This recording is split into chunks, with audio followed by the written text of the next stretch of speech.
to learn some math. Learn some math. All right, so now it's time to classify and analyze three-dimensional figures. Your learning target is I can classify three-dimensional figures according to their properties, and I can use cross-sections to analyze three-dimensional figures.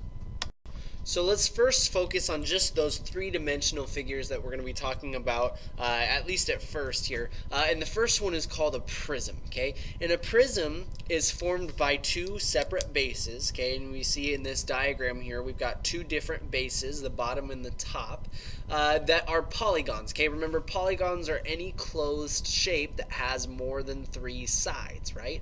It's two bases that are polygons connected by sides that are parallelograms. Okay, so this first link right here are parallelograms. We can see that each side here, the bases are a polygon, the sides are parallelograms. Okay, now there's also this thing called a cylinder, and a cylinder is formed again by two bases that are circles. We have two circles with curved sides connecting the bases.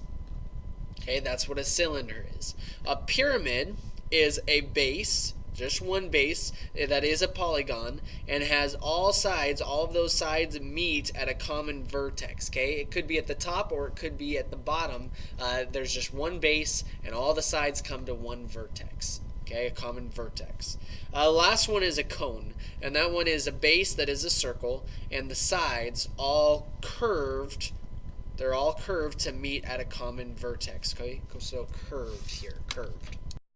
So now we're going to talk about a cross section. Okay, so those were the 3D figures that we're going to talk about for the next little bit. But cross sections are the intersection. It's the intersection. A cross section is the intersection of a 3D figure and a plane. Okay, not an airplane, but just a general plane, right? And we knew a plane is a flat surface that runs three-dimensionally, and we have a 3D figure and the plane that runs through it. And we can have a horizontal plane or we can have a vertical plane. Either way works. But the purpose of a cross section is to be able to look inside where that plane is, and you essentially make it something two-dimensional. And what shape is made that goes through that cross section. And we can see right in here where the plane crosses this, there's a circle that's made in that cross section.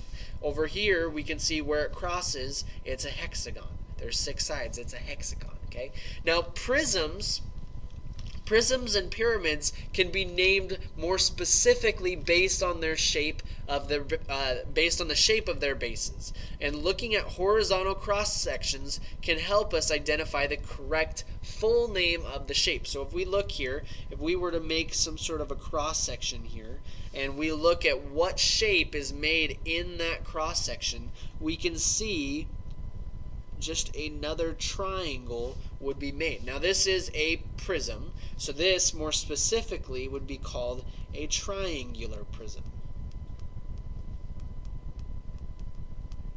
Okay, again, this other shape over here, we can see it is a prism, and it's a prism because all the sides are parallelograms. All the sides, the bases are rectangles, so this would be a rectangular prism. Okay, a rectangular prism.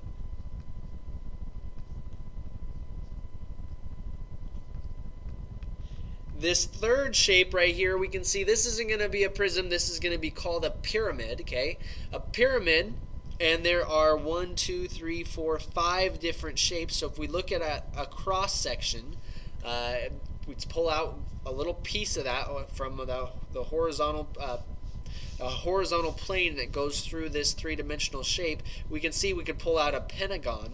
Okay, and so this is called a pentagonal prism or pyramid. Sorry.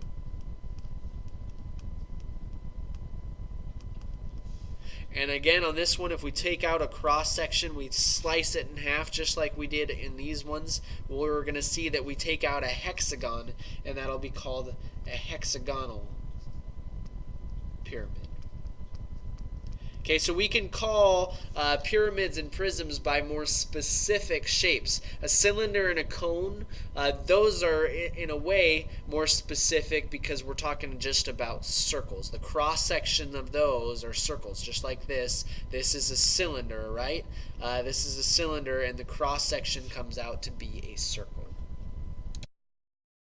So our job here on our example is to classify each figure, okay? And we can see this first one is going to be a prism, okay? Because we know that there is a polygon on each base is made up of a polygon, and all the sides are parallelograms, okay? And so because of that, we can call this a prism. But we can be more specific. Remember, prisms and pyramids, you can be more specific.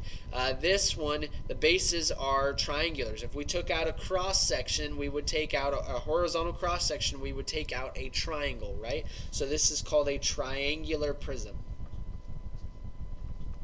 Triangular prism. This second shape over here, one of the bases is a circle, and it goes to a common vertex. We can only imagine, this is two-dimensional now, but three-dimensional thinking, we can only imagine that these sides would be curved here, and that means that this would have to be called a cone. All right? The third shape, again, has two circular bases and a curved side, which is called, again, if you go to the front side, you'll see that that is a cylinder. And then finally, this last shape right here, we see that this is going to be a pyramid. There's a polygonal base that all meets up to one common vertex. And it's called, this is a rectangular polygon. So this is a rectangular pyramid. That's what this one would be called. If we were to take out a cross section, we would take out a rectangle, right? That plane would go through and a rectangle would be formed. And so that is a rectangular pyramid. Stay in school, math is fun.